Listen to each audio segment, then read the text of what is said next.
vous allez bien. On se retrouve aujourd'hui pour une vidéo embellissement et cadre. Donc je vais préparer avec vous des embellissements et des cadres à l'attention de mon prochain projet que je vais réaliser pour la DT des kits de Corinne avec le papier qu'elle m'a envoyé Our of Longing de Craft Clock. Donc j'avais envie de partager avec vous un peu ma méthode pour faire des cadres anciens. Cette méthode est utilisable avec n'importe quel dies. Donc à vous de farfouiller dans ce que vous avez pour en trouver qui se rapproche ou qui pourrait convenir pour réaliser nos embellissements.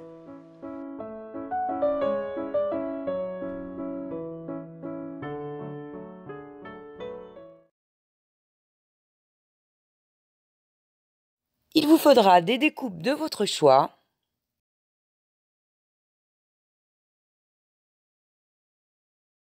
Du cerne-relief ou bien encore de la pâture 3D, pourquoi pas du 3D perle.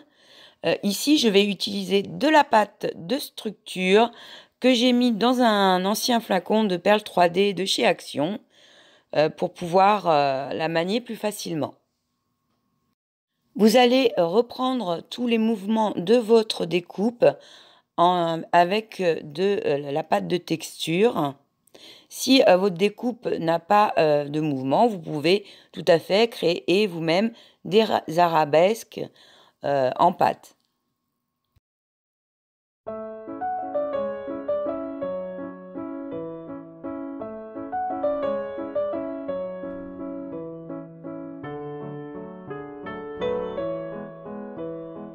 Vous n'avez pas besoin de faire un trait très précis.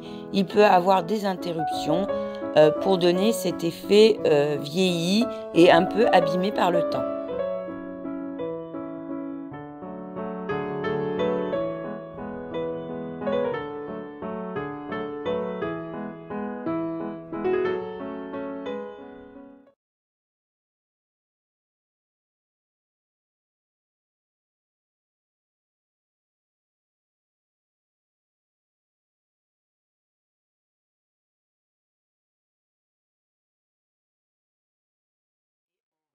Faire notre mixture sur ce cadre-là pour voir ce que ça donne.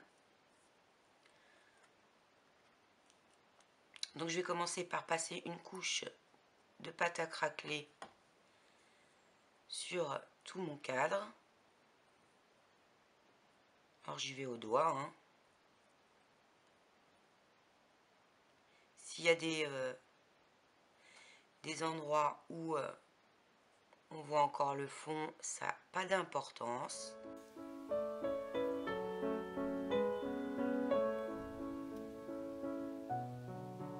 Donc là j'ai de la pâte à structure blanche. Si on la voit par endroits, c'est pas grave. Par contre, si vous décidez de le faire avec ce que vous avez, que c'est plutôt de la peinture 3D, pourquoi pas de la perle paint ou autre, mais qui est de couleur, ça peut être intéressant de passer une couche de gesso avant pour pas avoir des teintes qui n'ont rien à voir avec ce que l'effet que vous voulez faire et qui serait compliqué après à recouvrir parce que justement l'idée c'est de donner un effet avec des zones plus ou moins couvertes pour donner l'effet ancien de peinture écaillée. Donc si vous avez, je sais pas moi, vous avez de la peinture 3D en rouge, bah oui, ça va être gênant pour faire l'effet. Donc vous passez avant une couche de gesso. Vous pouvez même passer avant une couche de gesso noir. Ça peut être un effet intéressant également. Et ça vous donnera un petit effet différent. Après, n'hésitez pas à patouiller, à faire des tests. C'est le but. Après, on tombe sur des effets, des méthodes personnelles. Et puis que vous allez petit à petit enrichir.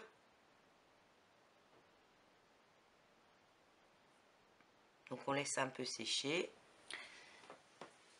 Pour celui-ci, je vais venir appliquer un petit peu de peinture déco dans cette teinte ils appellent ça vert jade, un peu, c'est entre le vert et le bleu, chablis, hein, vous voyez, un peu passé.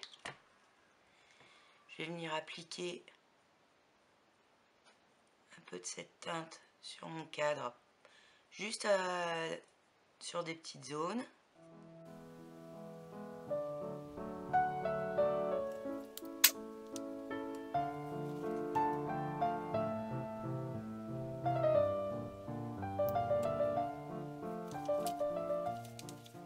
Ensuite, je reviens avec ma couleur lin.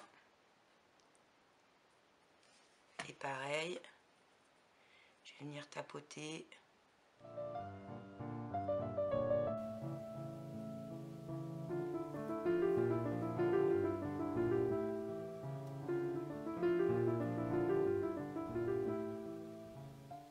Je vais laisser sécher.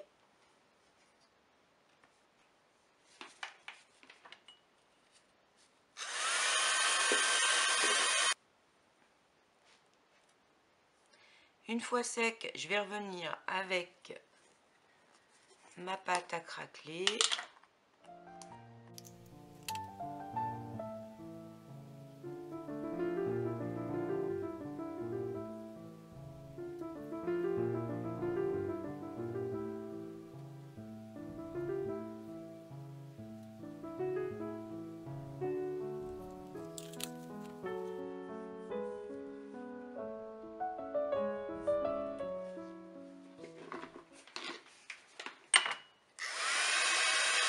Je vais venir un peu avec mon encre Van Stain, mettre un peu d'ombre sur les bords déjà.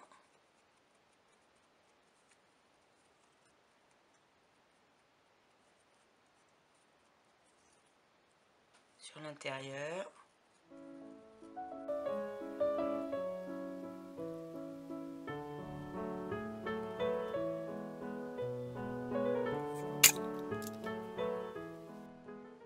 Légèrement par endroits, juste sur le dessus j'effleure, hein, pour faire ressortir les aspérités.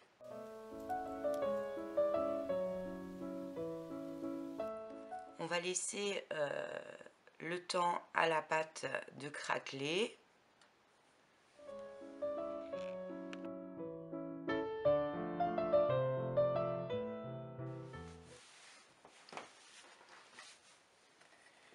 Donc j'ai préparé celui-ci qui est plus grand.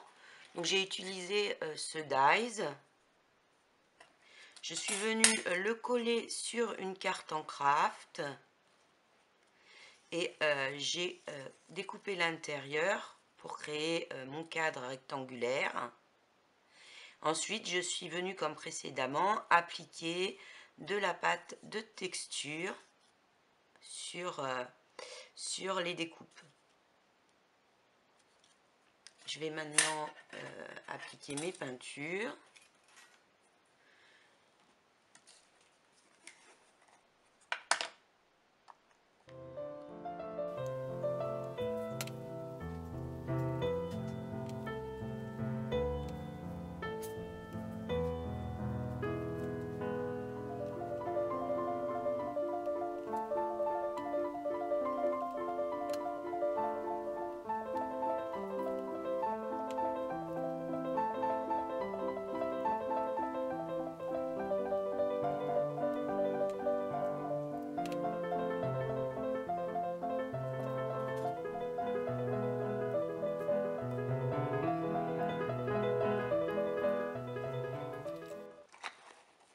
Donc je laisse un petit peu sécher la pâte à craqueler. Je viens maintenant avec ma peinture.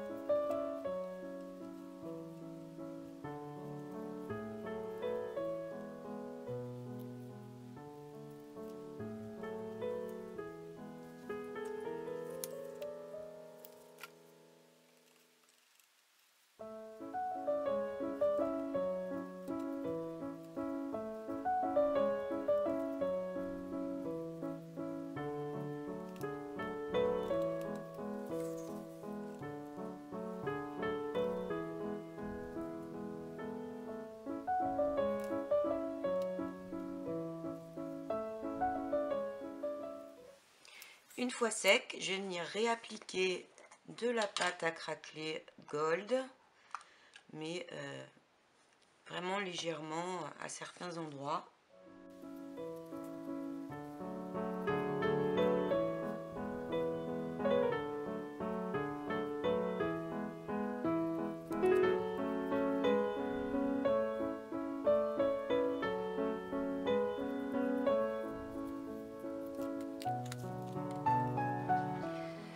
Ce cadre va me servir pour mon prochain projet avec les papiers de ma DT des kits de Corinne. Donc je vais le préparer en fonction. J'ai décidé de mettre surtout le pourtour intérieur et extérieur un peu de gaze de coton.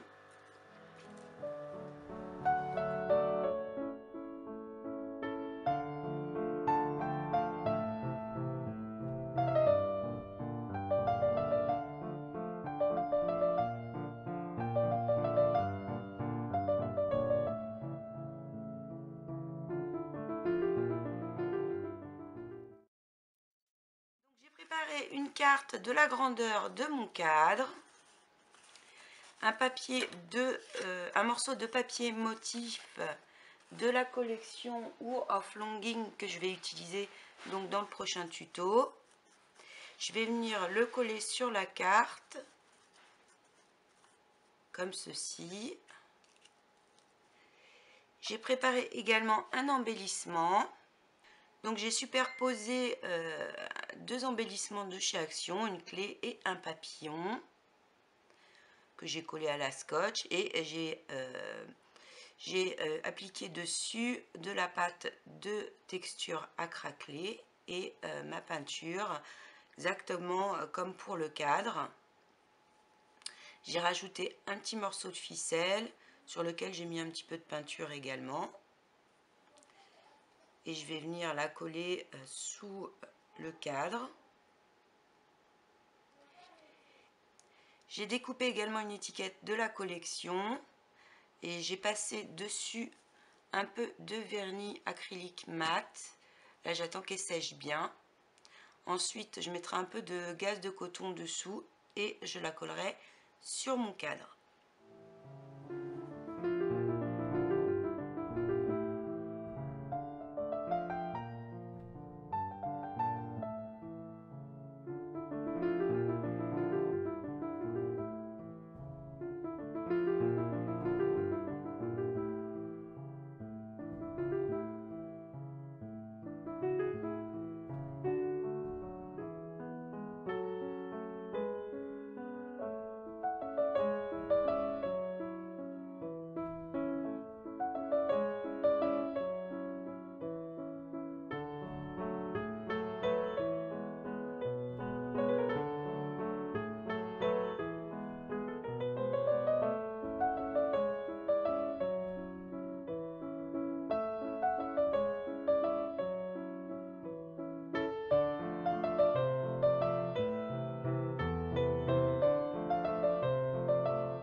Donc j'ai fini pour ce cadre-ci.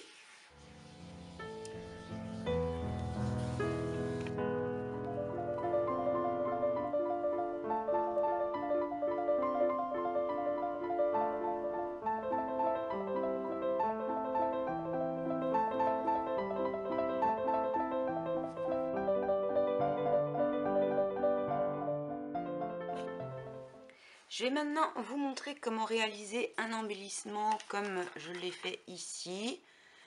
Donc là, c'est pour raccorder une breloque à une page. Ou là, j'ai utilisé les dies de chez Action. Il y en a un troisième, mais je ne l'ai pas ici. Ce sont des dies que Chantal m'a envoyés parce que je ne les trouvais pas par ici. Elle m'a dit à ton tour d'en faire quelque chose. Donc voilà, je tenais à remplir mon côté. Et donc à vous montrer comment réaliser un embellissement avec. Donc toujours sur le même principe. Ici, j'ai mis du cernite plutôt que de la pâte de texture. pour vous montrer. Le mien est transparent, mais vous en avez dans plusieurs teintes, opaques. Il y en a différents. Moi, bon, j'utilise celui-là parce que je l'ai puis qu'il faut l'utiliser. Ça fait un moment que je l'ai. L'avantage, c'est que du coup, c'est un trait plus fin. Et on va le traiter de la même façon qu'on a fait avec le cadre, parce que j'aimerais faire un embellissement coordonné au cadre pour mon prochain projet. Donc je commence par ma couche de pâte à craqueler.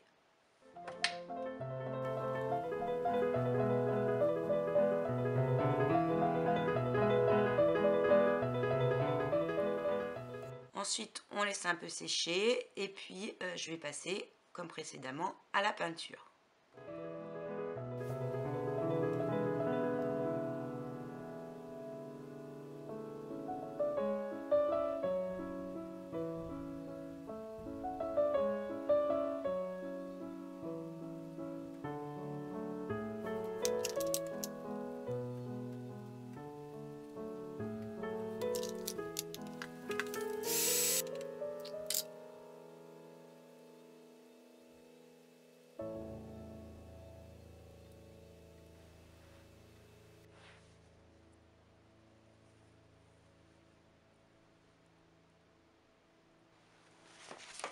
Donc ensuite, si vous voulez l'utiliser comme moi ici sur le bord d'une page pour accorder une petite breloque, il vous suffit de passer un petit morceau de ruban dans le trou au centre, puis de replier.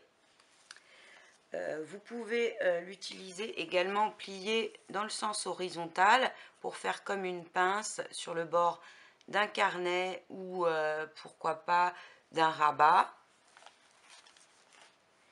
Ici, je vais l'utiliser un petit peu avec autre chose. Vous pouvez également utiliser avec une épingle parisienne et faire un embellissement. Il peut vous servir comme poignée avec ce type d'épingle parisienne, comme poignée pour mettre, pourquoi pas, sur un album ou sur une boîte, pour l'ouverture d'une boîte. Là, je vais utiliser les plus petits, comme ceci. Ce sont des épingles parisiennes qui viennent de chez Timols avec un petit anneau. Je vais d'abord mettre un petit peu de pâte pour raccorder avec le reste.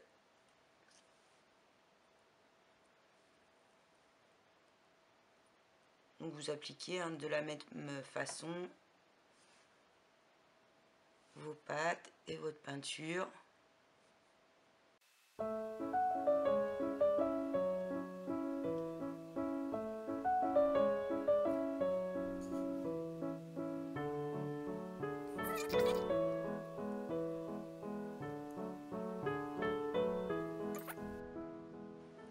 Je vais mettre un point de colle et recouper les jambes de l'épingle parisienne qui sont trop longues.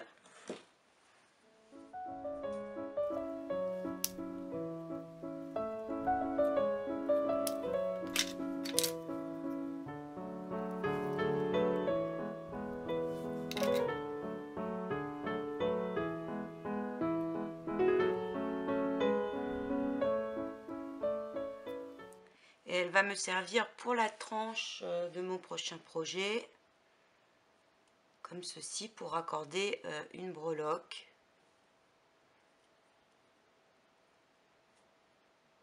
Donc on verra ça sur la prochaine vidéo.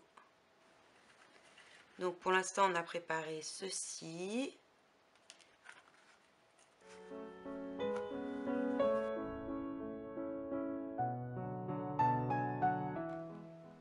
Donc on a préparé aussi cela. Donc vous pouvez en faire soit des cadres, comme ici, soit des embellissements.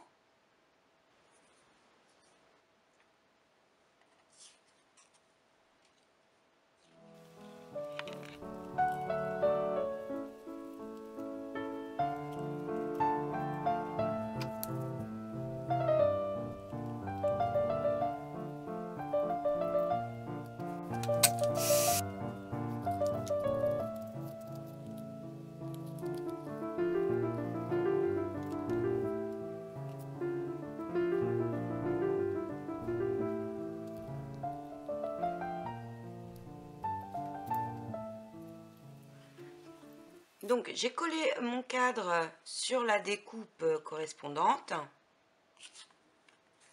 et je vais venir décoller la partie qu'on vient de faire au centre, mais avant sur tout le tour, bon ça c'est optionnel, hein, mais sur tout le tour moi je vais mettre un petit peu de gaze.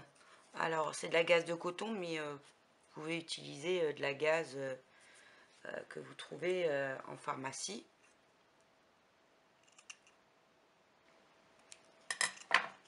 Et je vais venir donc le coller au centre, comme ceci. Bon, la fibre, c'est une option, hein.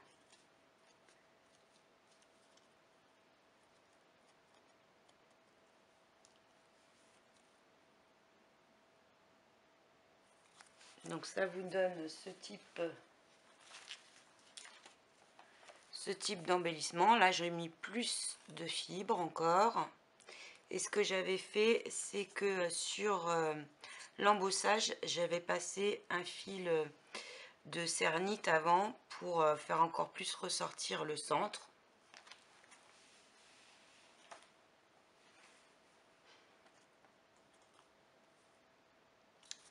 Donc on a fini pour nos petites décos vintage pour l'instant.